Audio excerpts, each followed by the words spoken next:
Today I messed up by realising my chronic medical issue was my fault and a pedicure helped me solve it. I've suffered from cankle sores most of my life, quite painful mouth sores, sometimes multiple at once. Sometimes it'd be in the back of my throat or on my vulva, which was especially painful and made swallowing and breathing awful. I would have at least once a month, sometimes more. It was rare for me to have zero. Okay, so I currently have a bit of a sore on my pinky. Or it's not on my pinky toe, but the toe beside your pinky toe. I don't know what happened, but a few months ago I somehow got a blister and I can't get rid of it. Like, I kid you not, I can't get rid of the blister. I saw so many doctors about this. Cankle sores are unfortunately caused by a wide array of things, and it's different for each person. Not super well understood by the medical community. Too much citrus. I had an addiction to orange sodas, so that checks out. Too much stress. I raised my siblings while my parents were never home, so that checks out. I feel like when it comes to issues like that, everybody will tick at least one box. Are you ever feeling a bit weird and the last thing you should do is Google, but you do Google, then it's telling you got like stage 4 cancer and how to check if you got stage 4 cancer. Like, you're going through all of the check boxes and ticking literally all of them. My favorite medical interaction was with an 80-year-old doctor I met at college who said in his younger years he tried to learn more about them. So he just started prescribing random things to people to see what actually helped. Is that what a doctor's meant to do? Pretty sure you're not meant to prescribe random things. Steroids had the highest success rate at treating him, so he gave me a prescription and sent me on my way. It worked like a charm. Less than 2 days and they were gone. And he'd specifically prescribed me extra for the next time I had them really bad. He was my favourite. So I graduate college, move in with my significant other, and the sores start to slowly decrease. I rack my brain trying to figure it out and just resign myself to always having been stress caused. While at one point my partner catches me chewing my toenails. I'm very flexible and I have a lot of nervous habits. Fingernail chewing is one, but toenail chewing is another. Okay, so I can't really blame you because I've done that before. It's disgusting, I know. I feel like toenails just taste different to fingernails. I kind of get used to fingernails, but what I used to do whenever I was younger, and yes, this is TMI, I know, I used to grow my toenails out really long and then cut them and nibble on them. It just tasted like a really crunchy crisp. Fingernails chewing is one, but toenail chewing is another. They express their disgust, but it's not a deal breaker and we move on. I do it less because I try to hide it. But eventually we start getting pedicures together, partially for fun, partially as a way to get me to stop. I won't chew my pretty gel painted toenails, and then the cankle sores stop completely and they don't return. In between pedicures, I go back to chewing my toenails for science. Sure enough, I get cankle sores days later. So I've since stopped entirely, but I so desperately want to tell other people plagued by this chronic issue that it might just be their fault and caused by something they never volunteered to a doctor or connect on their own. So basically that girl found out the reason she was getting sores on her toes is because of her mouth. It does make sense, doesn't it? If you've got cold sores up here and then you start chewing your toes, why you're gonna get them in your toes. The way I just started cackling at the obscurity of this Swiss LMAO, like what the hell, gee, I wonder what it is I do that causes these sores. Let me get back to slurping in these feet. I mean, do you wanna know something? It's an easy mistake made. You know, some people like to chew their toenails, including me. However, I wanna know why that doctor is giving you steroids. Was he allowed to give you steroids? I've never had to go in a prescription, but isn't it very difficult to get one? You would think it would be. Maybe no doctor ever made this connection because most people don't chew their toenails. I'm gonna have to disagree with you. You know, a lot of people do it. And I'm not saying they eat every single nail, but you know, let's say they've got a long nail and it falls off or they pick it off. Yeah, they might give it a wee chew. If you eat your toenails as well, please comment down below. I don't want to seem like a weirdo. You're not gonna... I want to die. I just had the worst first impression of my life. I came tagging along to work with my mom today. She is currently in the nice lady's house while I'm in the car contemplating my life choices. Oh no, what have you done? All right. Yeah. So, I'm lactose intolerant. Oh. I'm lactose intolerant, I know where it's going. And my husband tells me all the time, stop drinking milk, stop eating dairy products. And I'm like, I'm fine. Do you want to know why? It's probably because he has to deal with it. He probably has to smell your farts and see the big dumps you leave. Or apologies, not the dumps, the diarrhea. I'm not fine. Anyways, I went and I got a cookout milkshake, okay? My favorite M&M milkshake. I finish the M&M milkshake, okay? And it's gonna come out then I the same way it feel went something in. brewing in my stomach. It's like... So I had to go use the bathroom, which you do. If you didn't know this, my mom owns a cleaning business, all right? And she has her employees. So we come to this house with her employees. All right, so there's multiple people in this house at this point. My mom introduces me to her client. She's like, oh, this is my daughter, Isabella. Yeah, hi. Oh my God, she's so beautiful. And I'm like, thank you. Very nice to meet you. And then my mom was like, she just wanted to come in real quick, use your bathroom really quickly. Is that all right? And then leave a the bomb. sweet little old lady is like, yeah, that's fine. You could use the bathroom that's right here next to us. Meantime, my stomach is... pits of hell sound.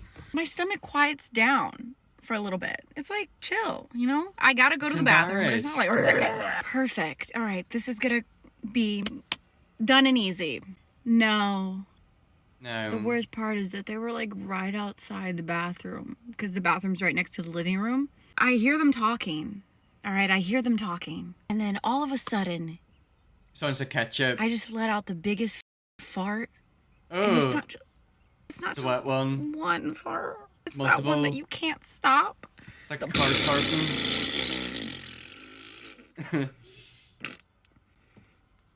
And all you hear is silence.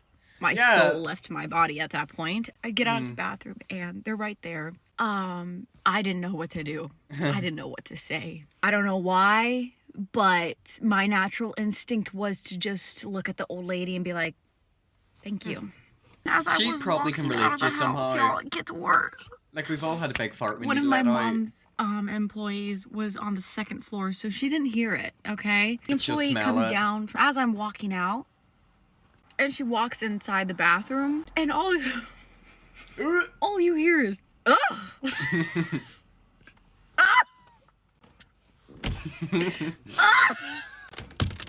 Oh my god. Even though that's very embarrassing for you, I don't think it's too bad because, you know, you could have left a mess behind. I am absolutely disgusted by humans because, quite frankly, humans are revolting. There's been so many times where I've had to use public toilets and I kid you not, they're all filled with poo. And I mean, like, there's no toilet paper. So the terrorists who have pooed in them toilets, and yes, they are terrorists in my opinion, they've not wiped their bum. They're walking around this earth with ass cheeks that look like they're gonna be smudged with Nutella. What did the mum say when she got back into the car? We need to hear it. The best thing that mother could do is not mention it. Sometimes we gotta let rip, and quite clearly she did. I've always wondered why bathrooms aren't soundproof. I've always wondered why bathrooms always stink. Obviously the whole point of a bathroom is to let people let what's inside of them out. Why isn't there lots of air fresheners? Like, I hate it whenever you go into a bathroom and it just stinks. It's even worse when you actually have to physically flush somebody's mess for them. For doing that, I should be compensated. I literally can't believe I haven't told you guys this. This is my most embarrassing story, and I didn't really remember it because I think I blocked it out until a brand reached out to me wanting me to promote their edibles.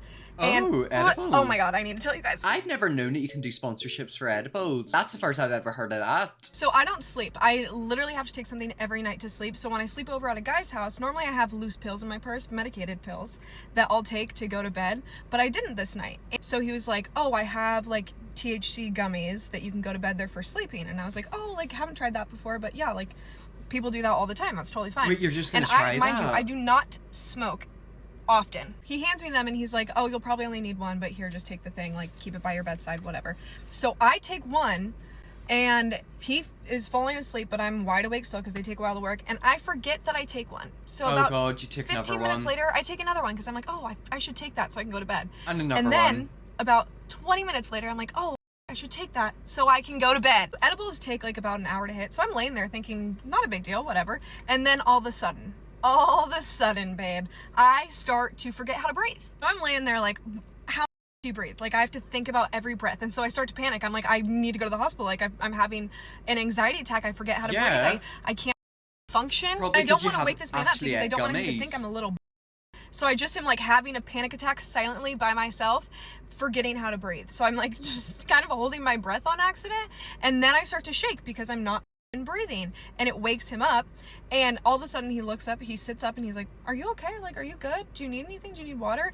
And I sit up and I just vomit all over him, all over this poor man. Oh god. But it doesn't end there. I don't just vomit on him. I vomit all over his room, all over his bed, and all over his dog.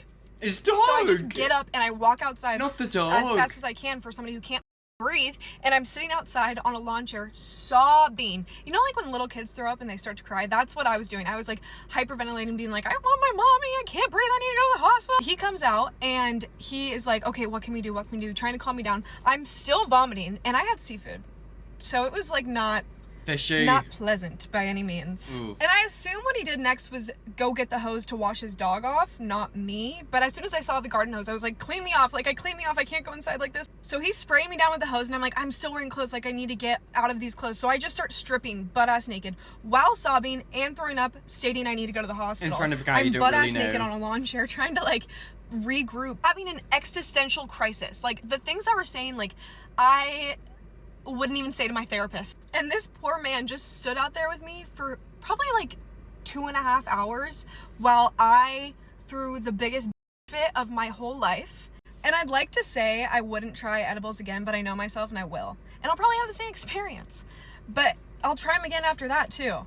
I just don't ever learn my lesson. Yeah, you have some issues by the sounds of it. You know, why are you going to a guy's house and eating gummy bears he's giving you? Special gummy bears as well. Are you guys married now? Honestly, I feel like they should get married. Like, he seems like a gentleman. I think it's a bit sketchy he's giving you special gummy bears to try to get you to sleep. What happens if you went to sleep and then didn't wake up? You know, what was he planning on doing? But I think it's nice that he took care of you and hosed you down, even after you vomited over him, his dog, and his bed. Getting too high in edibles is the deepest level of hell. I don't know how that feels like. I don't want to know how it feels like. I think it's terrifying how people can just smoke weed and, you know, just act zen. Obviously, I understand why they do it, you know, take them to another dimension, make them relax, etc. I just think it's terrifying to be out of control of your body. It's also the same as being drunk, you know, someone can easily take advantage of you. Thank God she was fine in the end, but honestly, that could have had a really bad ending. Today I messed up by taking my girlfriend on an expensive date for her birthday, and she broke up with me on her way back. My now ex-girlfriend and I have been dating for a few months, and it was going great. Her birthday was yesterday, and a few days before she told me that, she said she wanted to go to this expensive restaurant that she had always wanted to try. I love her and wanted to make her birthday special, so I agreed. We got to a restaurant and had a pretty good time despite the fact that she ordered some of the most expensive items on the menu. I just enjoyed the fact that she seemed to be enjoying herself. She was taking lots of pictures of the food, the flowers I got her and everything. She told me it was the best birthday she had ever had, and none of her ex-boyfriends had ever made this much effort on her birthday. This made me feel pretty good because I was anxious about doing everything right so that she had a good time. On her way back, she thanked me and told me that I'm a really good guy and she had a great time today, but she doesn't think that this relationship will work and she wants to break up. Where's that came from? She's just on a complete 180. At first I thought she was just playing around until I realized she was serious. I asked her why and she said that she's just not attracted to me. She's tried but it's just not there. She doesn't want me to string along as it would be unfair to both of us. So anyways, we had an awkward ride back while the driver tried to make cheerful conversation. What I got from that is that she's probably been planning to break up with you for a while, but she wanted to drain your wallet one last time. How convenient she had this epiphany right after ordering all the expensive things at the expensive restaurant. I know, it's quite weird, isn't it? You know, it's weird how she just spent all your money and then decided, oh yeah, I actually don't like him. Okay, so he actually responded to this comment. That is what I don't get. She must have known how she felt before this, and I don't judge her for breaking up with me based on not being attracted to me, but she could have told me before. She wanted to take advantage of the opportunity to enjoy herself, which sucks to be honest, because I was there thinking I was having a good time with my girlfriend while she secretly knew what was up. And that right there is why you have to be careful whenever it comes to spending money on partners. You don't know their true intentions. You know, obviously he was spending that money thinking, oh my god, I love my girlfriend, she's gonna love me even more, when in reality she was gonna dump you a few hours later. Today I mess up by telling an old friend I didn't see him at his own wife's funeral. So last week I seriously messed up. I was at a hardware store looking for a part and I couldn't find it. So I grabbed a random worker who was walking by to ask where it was. As soon as the guy stopped, I recognized him as someone from my high school and friend group. He was never my best friend, but we hung out a lot with the group and I liked him. I hadn't seen him for years at this point. Not for any reason, our lives just went in different directions. So he shows us where the part was and we start talking. How you been, etc. He asked me if I'm in touch with any of the people we used to hang out with. I tell him not really, but once in a while. It's almost been 25 years since we graduated, so not a surprise. How long ago did I leave secondary school? 5-6 years ago. I haven't spoken to anyone. The only time I've ever spoken to someone from school is because they've been messaging me on Grindr, which you know is absolutely fabulous. Here's where I messed up. I suddenly remembered that I did see the whole group somewhere a few years back. So I say, oh yeah, I did see everybody at a funeral a few years ago. Were you there? I don't remember you being there. He kind of gets a quizzical look on his face and asks me if it was one friend's funeral, a guy who overdosed a while back. No, I know it wasn't his. I was out of the country for that one. Quizzical look intensifies. I feel like this is one of the situations where you're digging yourself into a hole yet you don't know you're doing that. Right at that second it hit me. The funeral I'm half remembering was for this guy's wife who died 5 to 6 years ago of cancer. She was very young and left him with 2 young kids. It was really sad. I went because my other friends were all in town from all over and I wanted to show solidarity even if I hadn't been in touch. Realizing this made my stomach drop and I wanted to disappear. Since we weren't that close and I hadn't seen him for so long, I didn't want to just be like, oh my god, I'm so sorry that was your wife who died and I forgot about it. So kind of just said, well anyways, I'm sure I'll see you around and left. I felt so bad, but I judged in the moment, perhaps wrongly, that being ignorant and looking like an a-hole was better than opening an old wound at work for someone I'd barely seen since high school. I'm sorry man, I do feel like crap. Are you in the wrong? No, however, I kind of feel bad for him. Like you truly didn't realize what you'd done. Talk about digging your own grave. I feel bad for him because that's literally exactly what he'd done, but he didn't mean to do it and it wasn't intentional. I had a friend named Taylor. She married this dude Kyle. Unfortunately, she passed suddenly around the start of COVID, which is also right around when me and my wife split. Maybe 2 months later, I get a text from a different Kyle asking how I'm doing and what's up with me. So I typed up an update that obviously obviously includes a bit of complaining slash laminating about my wife leaving me and send it over. Then to my horror, I realised it's not the other Kyle. I had just complained to my very much alive wife leaving me, to the man who wasn't even able to have a proper funeral for his wife because of lockdowns. And that is why you need to be careful who you tell your business to and who you whinge to. It's also happened to me where I've been slagging somebody off and then I've accidentally sent that message to them. Well, anyways guys, for leave a video there, that some people messed up big time. If it seemed like more people messing up, let me know definitely will. First, figure scrub and see you all tomorrow for another video.